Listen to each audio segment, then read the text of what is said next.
Good afternoon, everyone. Welcome to the next Spotlight On session, which is all around looking forward to winter, but also the trust and school estates conversation as a whole. I think it's fair to say that we all feel like we're probably in winter right now. This is a live and interactive session today. It will be questions amongst the panelists themselves, but also from you, the audience. So we are, or should be, live streaming to LinkedIn, YouTube, Twitter. So do use the relevant comment section to get the questions in.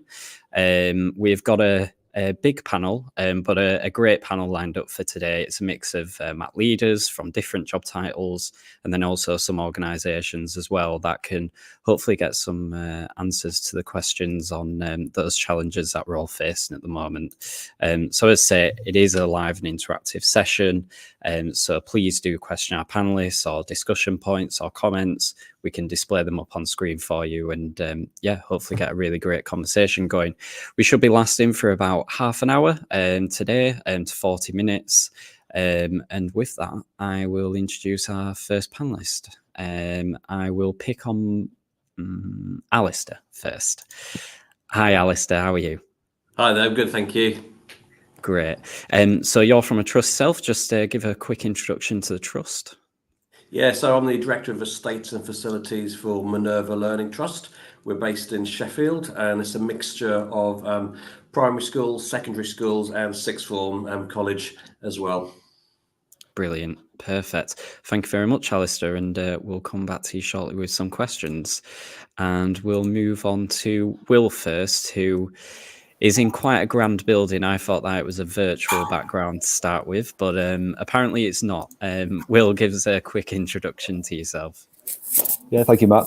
Will Topless, Customer Success Manager at Cypro, specifically Risk Manager. So Cypro has a few products. I work on Risk Manager, have done since its inception, designed for schools and trusts to really centralise the operational risk and the management of it. So across 8 different modules within our solution. Customer Success Manager, which means I work with all our new customers to get it set up, and I'm really working well for them. Brilliant. Thank you very much, Will. Nikki, I'll add in yourself next. Give a little introduction to the trust that you're from. Hi, I'm Nikki Wise. I'm the Chief Operations Officer for Victorious Academies Trust. We are a MAT of 13 primary schools based in the northwest, in Tameside and kind of the very north end of Derbyshire. Brilliant. All northern so far, just realised. So let's move on to the next panelist. Thank you very much, Nikki. Rob, just give an introduction as to your role in the trust that you work with as well. Hi, Matt. Thank you. Hi, everybody. My name is Rob Tyler. I'm a Chartered Building Surveyor and Associate Partner for Baillie Garner. We're a national multidisciplinary construction consultancy with offices in the South East and in the Midlands. We provide support with a number of multi-academy trusts on a range of estates matters around accessing funding streams, due diligence and support around surveys, strategic planning, and the delivery of capital works, be that refurbishment or larger scale new build or expansion opportunities. Brilliant. Thank you very much, Rob. And on to Ben next. Hi, Ben. Hi, Matt. Hi, everyone. Hiya. So give an introduction as to Inspire. Yeah, I'm the Head of Estates of Inspire Education Trust. We're based in the Coventry and Warwickshire area. Apologies, the lights have just gone out as typically. I'll run over and do that in a second. So yeah, we're a mixture of primary and secondary schools at the moment. We're currently sitting at 8. I'm looking forward to it. Brilliant. And I'm sure that you can link into energy efficiency just off of that. I can. That's how energy efficient we are. We turn the lights off midway through a meeting. So, yeah. Brilliant. And I'll add in lastly, Danny. Hiya, Danny. Afternoon, Matt. How you doing? Yeah, not too bad, thank you. Give an insight as to your role. So my name is Danny Wilkinson and represent a company called Tremco UK. We are a flat roofing manufacturer, cover the country nationally, and specialise in all aspects of flat roofing, from the initial stock condition surveys to installation and therefore maintenance afterwards for the duration of the warranties issued. Perfect. All right. Short and sweet. So just to get this session started again, anyone who's late joining, it's an interactive session. So do get your questions in the chat or discussion points or any comments on any of the work that you hear going on here. So I just want to kind of set the scene really as to where we're at the moment, and a very brief comment, 30 seconds from each of you. Where are we at the moment in terms of school estates? Because it's been it's often in the mainstream news, but it's especially been in the mainstream news this year with as we all saw with RAAC. Ben, we'll start with yourself. What are kind of the challenges that you're facing? Luckily, within our trust, we haven't been affected by RAAC, to be honest. But where it has impacted us is we're currently in some due diligence with some of the academies that are joining the trust. Now, what we have found is that's had a knock-on impact with regards to the availability of surveyors, consultants, etc. We've tried to arrange the normal processes of condition surveys, compliance surveys, all those different things that you need to do. The availability has been very, very limited because everyone's time has been taken up with monitoring the schools that are investigating whether they have or haven't got RAAC. Mm-hmm. Yeah, definitely. And Alistair, is that a similar story for yourself in your trust? As Ben was saying, we're very fortunate where none of our schools have been affected by RAAC, but as we've noticed has had an impact on the CDC surveys and the condition data collection surveys that the DFE were doing. The ones which were due for our schools have been pushed back because they're focusing more on those schools with the RAAC issues at the moment. Mm-hmm. Yeah, definitely. Rob, Will, Danny, I'll let one of you come in on that. Any thoughts just there going off of Ben, Alistair to begin with? Rob? Go on, Danny. Danny, I think you're unmuted first. I'll let you go first. All I was going to say is, generally speaking, in regards to any roof, regardless of whether it's RAAC or not, generally out of sight, out of mind until it's already leaking and already a point too late by that point usually. In terms of RAAC in particular, it's something that obviously we were working on prior to it hitting it was something that was prevalent prior to hitting the news as such. Although we're not structural engineers and don't give sort of guidance on the actual the overall strength and construction of the RAAC itself, our services, our diagnostic service in particular in terms of thermographic surveys, certainly assist the structural engineers and chartered building surveyors in making the overall decision of the overall condition of the RAAC substrate itself. Regardless of whether it's RAAC, those services essentially help with identifying general issues, concerns and defects on your standalone flat roofing. Yeah, definitely. We'll come to you briefly, and then Nikki. Yeah, I mean, a lot of my day-to-day role is working with data. So trust data off the back of condition surveys, off the back of off the back of sort of risk register reports and whatnot. So it's not something I've seen crop up as much as I initially thought it would do within our system in terms of data. It doesn't seem to be this humongous issue in terms of what I'm seeing. But when I come into the office, when I sort of speak with colleagues, not just from SitePro, but from our sister company as well, Pagabo, they're on the procurement side of this, the construction procurement side, getting the surveyors to really analyse it because they know they should do is what I've seen, and that's where I've seen most of the activity. Not so much it actually becoming large risks in our system so far. Yeah. That's what I've noticed. No, really interesting. Nikki, a few nods there. What are your thoughts on what some of the others have said? I think you win the prize for getting 3 trusts that haven't been affected by RAAC, because neither have we. So that must be a bit of a first. So for us, kind of the bigger issues are to do with we've had 4 schools join us in the last 12, 18 months, and getting the surveying side sorted wasn't so much of a problem.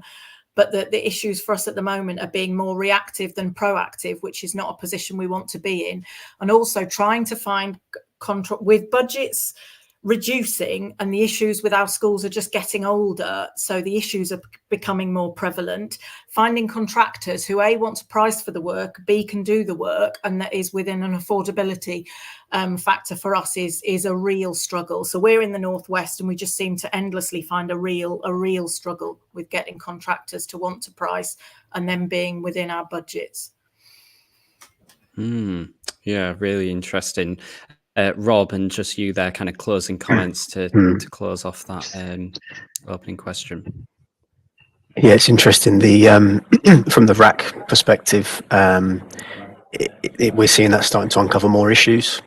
So RAC is obviously an issue, but actually, what is that hiding, or what else does that uncover from a building perspective? You know, issues with asbestos and things like that. So I think it's important to look at all these things holistically. They're obviously an important immediate item, and understandably, it needs immediate attention. But I think it's important to take a step back and understand the entirety of the estate. I think, as you said there, Nikki, and being proactive as opposed to reactive with some of these improvement measures, and looking ahead to try and make sure that you're ahead of the game, if you like, in keeping your buildings in good working order.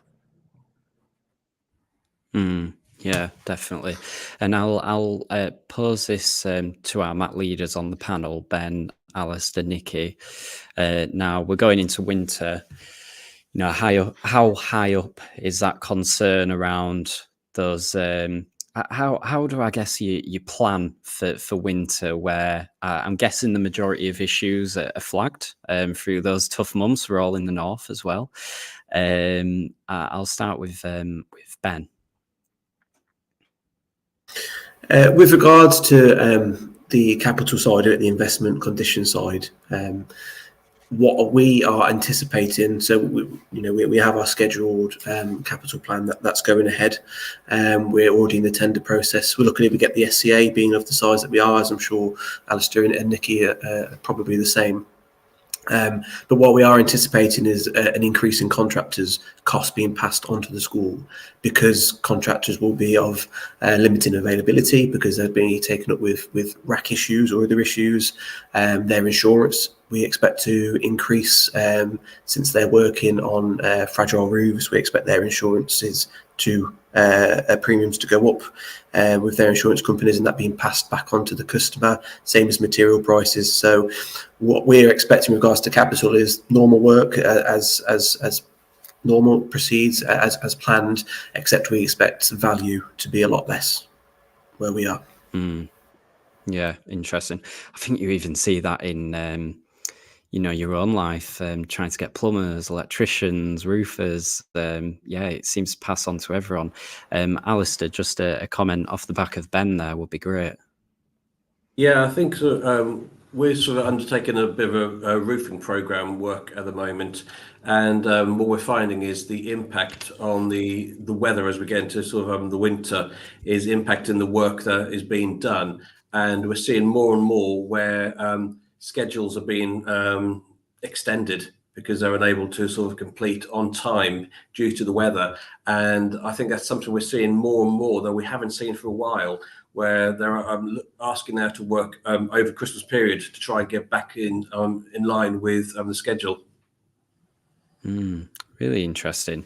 Nikki, as well, in your trust, obviously you're not the director of estates, but as a COO as a whole, how do you kind of plan around those unplanned side of things? Yeah, so we're not quite lucky enough to get SCA yet, but we're about to. So we're in between SIF funding and SCA.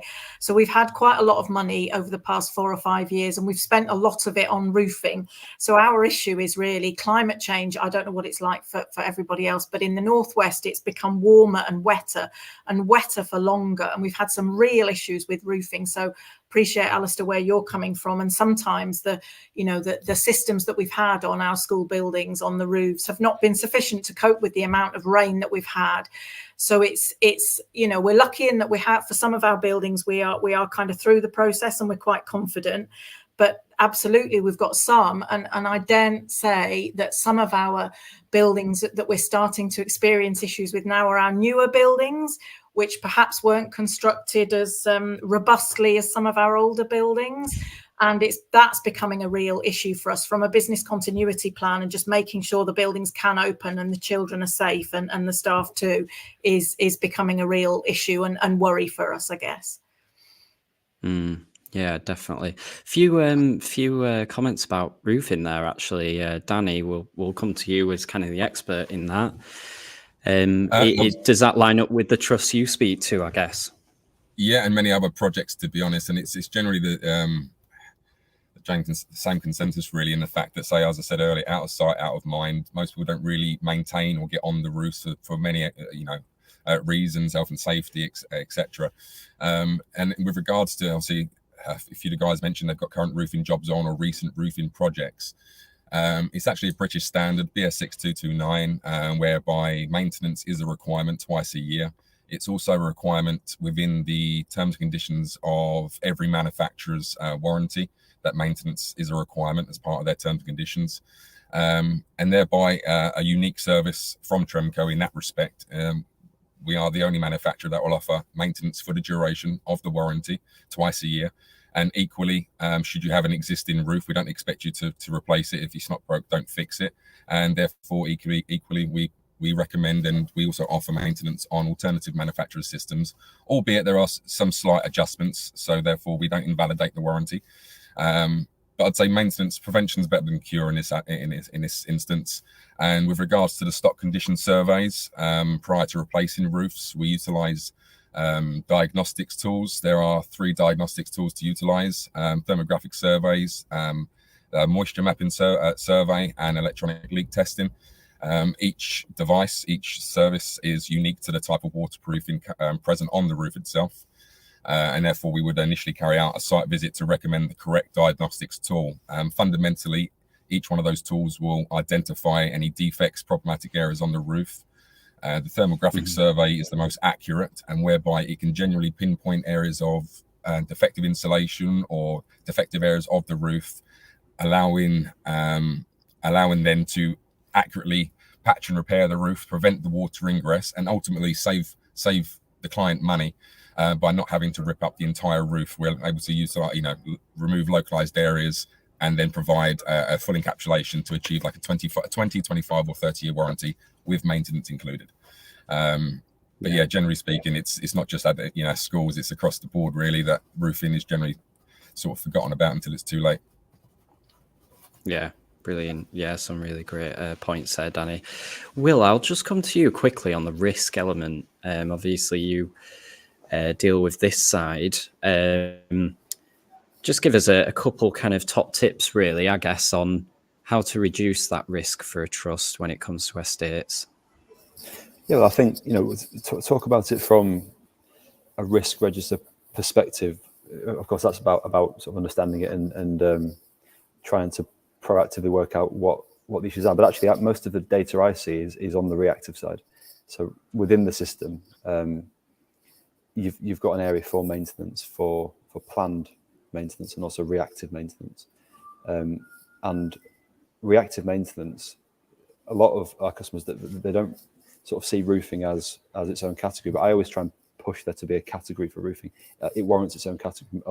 There's a really high percentage of jobs that come through our system that are to do with the roof, so why not have that as its own category? And therefore, if you categorize it, you can analyze the data much better.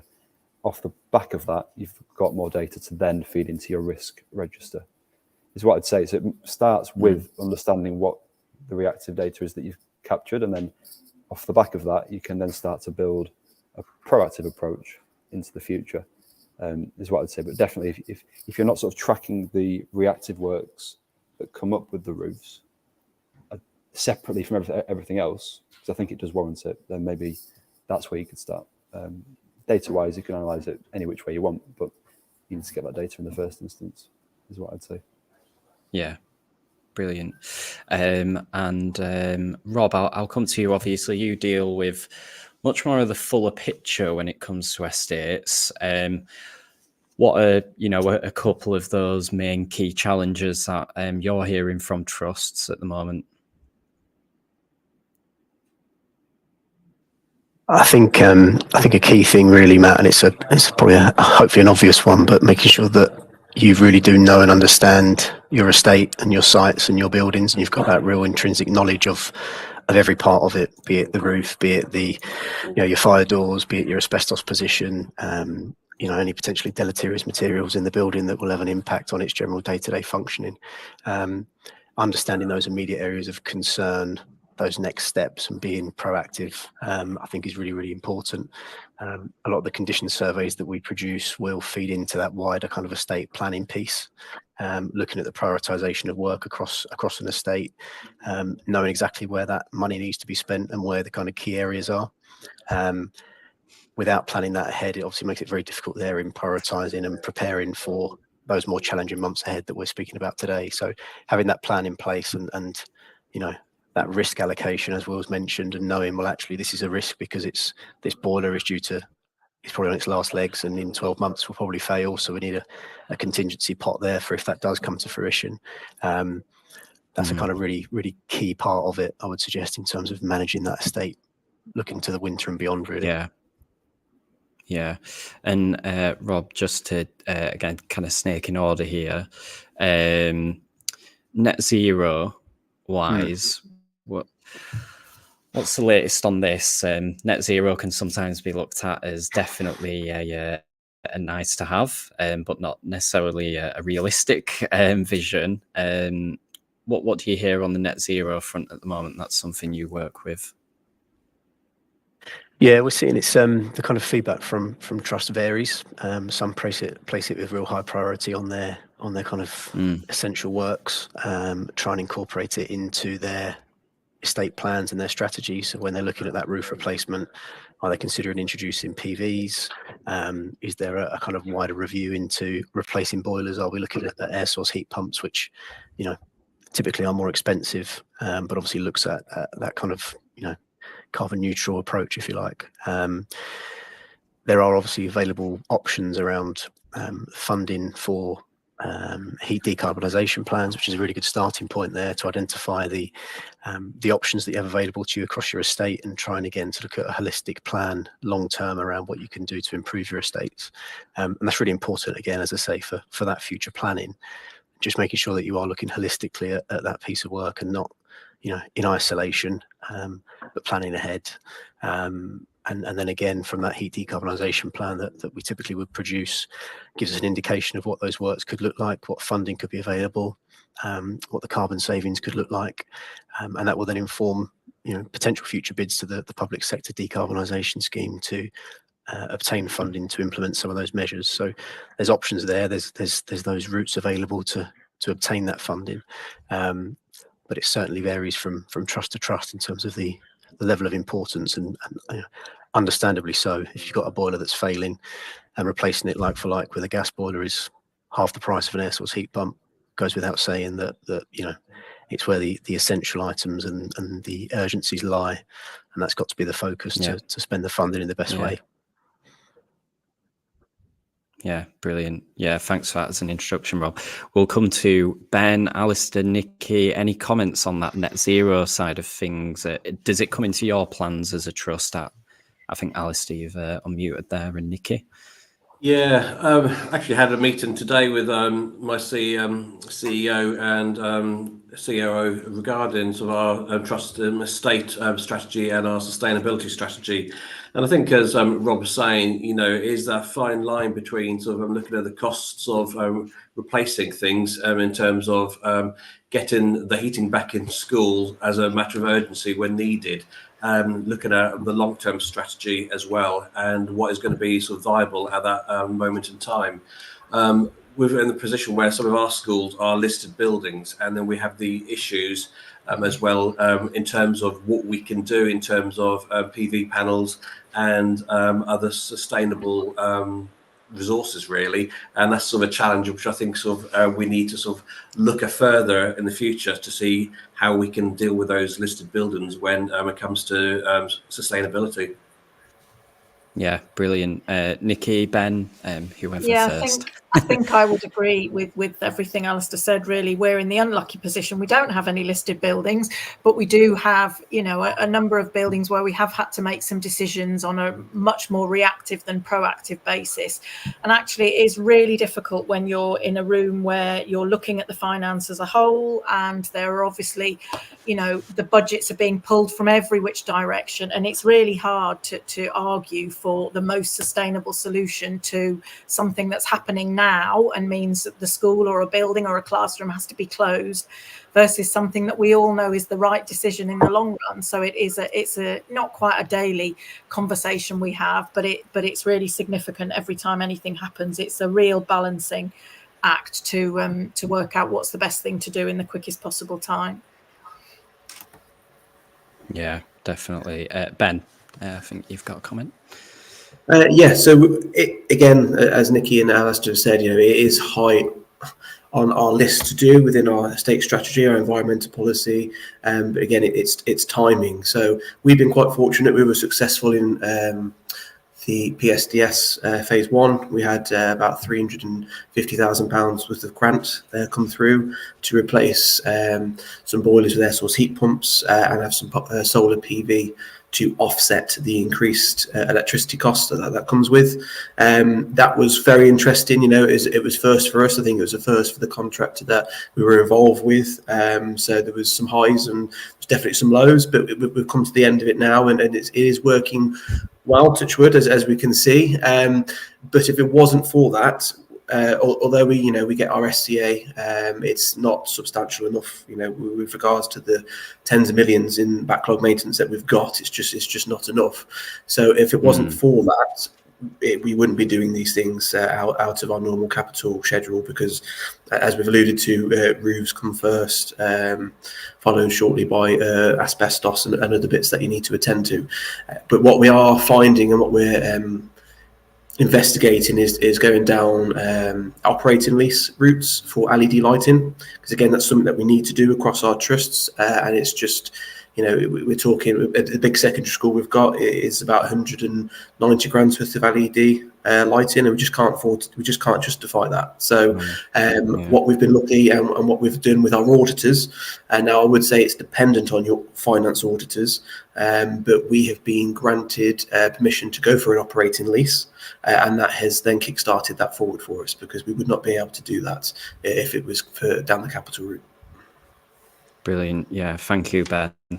There's obviously a link there to the energy side of things as well, which, I'm no energy expert, but I guess you guys probably day in, day out know how high that is up on the concern list. Danny, Will, in terms of Danny, I'm guessing people ask, what kind of savings are we expecting? And then we'll come to Will.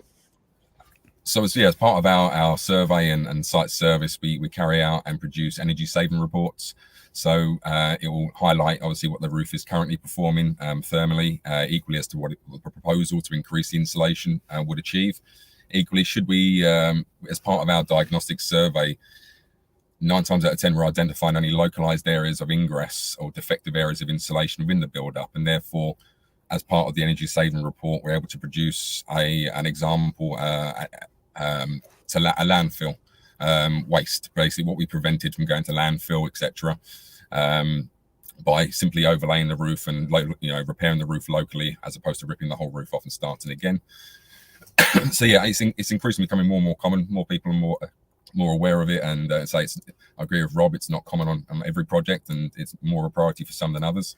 But it's certainly something that consideration goes into when upgrading the roof or reviewing, surveying the roof in general.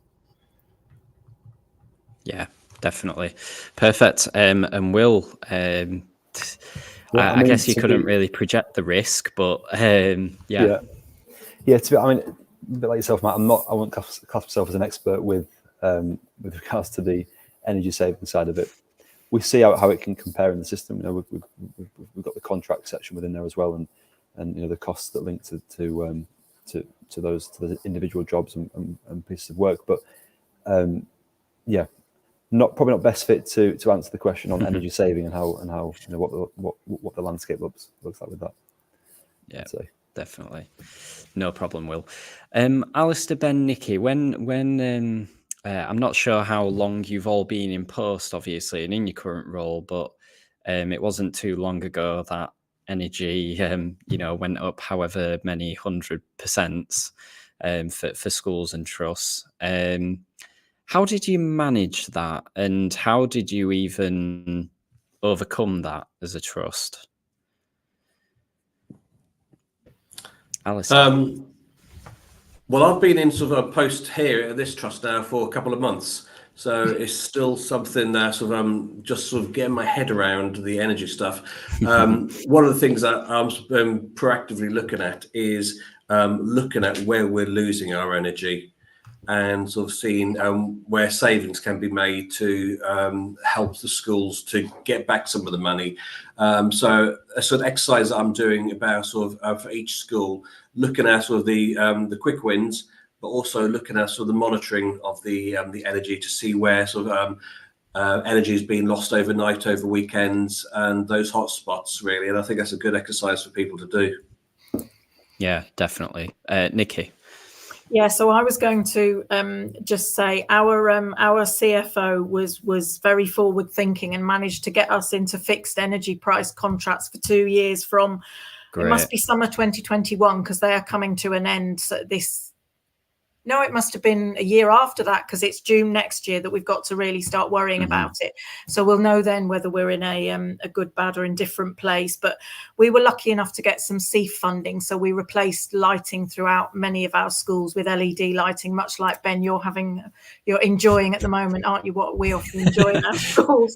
But it really does come back, Alistair, to your point in the end users and actually the way people and staff particularly use the school buildings, because I spend my life when I'm moving around our schools, moving around classrooms at the end of the school day, where just so many devices and lights and all the rest of it, if they haven't turned off automatically, they're just left on. And it really is, we're going to start next year to do an analysis as like you're talking about, Alistair, just to really understand where the things are, because it's just, it's heartbreaking really that you see this amount of waste. Yeah, definitely. Ben, as Nikki just mentioned there, obviously you're seeing the wonders of auto power saving. I'm expecting it's out any second as soon as I start speaking. That would be great. Just to echo both what's been said there, really. We are currently undertaking energy usage audits, which has proven quite interesting, to be honest, especially on the back of the secondary school just having the LED lighting done. It's now the primaries we've got to get done. I wouldn't say I was forward thinking, as Nikki said. I would call it lucky that I signed some energy contracts back in 2021 for 4 years. For 5 years, sorry. So we are still paying 16 pence a kilowatt. So I've got some time to get my LED lighting done across the primaries. So that's where we're going with it. We haven't really been affected, in all honesty, with utilities, and that's why I say I'm very lucky. But we now know that we've got a deadline, rather than it being sprung upon us like everybody else. We have a deadline. But with regards to the energy monitoring, as Alistair has mentioned, the one thing that we found has been quite an eye-opener is at the secondary. It's got it's 12 buildings there, and it's got 4 lifts across the site. We've noticed that the meters that the lifts are connected to, you can definitely see the spikes with the break times when the kids cannot be bothered to walk up the flights of stairs, or if they're just walking past. I have probably admit as well, probably just hitting the button for whatever reason, there is some significant spikes there. So since changing the normal pads that you have in your hotels or whatever to a key operated one for staff use or disabled use only, that has made some massive savings with regards to energy. Yeah, really interesting. A bit out of the box and expectation that I knew about as well. Rob, does it seem to be quite yeah, definitely. Rob, does it seem to be quite a driver then on the projects that you work on, the energy side of things and savings? I know Ben's going to go activate his lights again now whilst he can. wave his lights, yeah. Yeah, I think, as I said earlier, Matt, really, it does vary. We are seeing that some trusts are withholding a pot of that SCA money, for example, to allocate to some of those measures, whether that be looking towards a real kind of significant change around introducing things like air source heat pumps, or if it's just, I say just lighting. I know the pain that Nikki and Ben have probably been through with those projects, but even if it's just replacing lighting in a few classrooms and doing that kind of bit by bit, you know, it's adding to the, you know, to the changes and positive changes. I think surveys have shown that apparently the school buildings consume obviously significant amounts of CO2, and through the potential opportunities of retrofitting those buildings and the existing buildings, that could be reduced, you know, significantly. The Carbon Trust found that schools could reduce those costs by about £44 million a year by retrofitting those existing buildings. So there's certainly the ability to do that. But the measures like Ben's just described there are interesting, that those small spikes on really little things make a massive difference.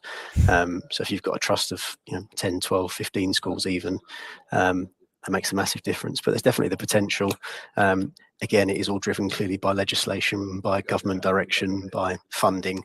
There must be more done to support that initiative across schools and trusts, because the money's just not there through your kind of standard SCA to be able to do that, or you know, other kind of, you know, general means of income. Excuse me. So, you know, I think from the capital perspective on kind of estates, you know, the Department for Education have confirmed that I think the total cost to address just the condition related items in schools is just over £11 billion. So their priority sits there, doesn't sit with the retrofit agenda. Albeit nationally, it's obviously a massive point, and something we've all got to get behind for obvious reasons. Yeah, definitely. Great points there, Rob. Wow, already 38 minutes. It absolutely flies by, actually. So we'll just end on what we expect, really, of the next year. Will, I'll come to you first, because just seeing those kind of risk projects coming through, what you hear on the ground, that risk and what you expect moving forward in the next few months. Yes, well, I mean, working with the schools and trusts that I work with, hoping just to see a you know, positive reflection of the work I do. You know, it's working with, it's not my data at the end of the day. I'm working with someone else's data. What I'm aiming to do is, you know, to try and work with the data, pick up on trends, support trends with regards to costs and maintenance works, and then really support them to build their risk reports into the future. And if they can have a positive impact, if we can look back in 12 months and go, okay, well, you know, we've saved money there, we've been more proactive with our reactive jobs, we've had less reactive jobs come up with our roofs this time next year. That's the goal for me. That's what I'm trying to sort of, you know, trying to work out. Brilliant. So a lot of it from my end is data, because I don't spend my time in the schools. So the data for me is a reflection of that. But where we can support, that's what I'm aiming to do, and that's what I'm hoping to see. And we have seen for the schools and trusts that we've worked with for over 2 years. Yeah, brilliant. Great to hear, Will. And I'll just ask one of the MAT leaders to come forward, just on the same question there, what you expect over the coming months risk-wise. Self-nomination. I'll go first then. Risk-wise, for me on the horizon, it is getting value for money with regards to capital projects moving forward, with regards to what we spoke about with capital funding, the RAC, the impacts that has on anything going forward.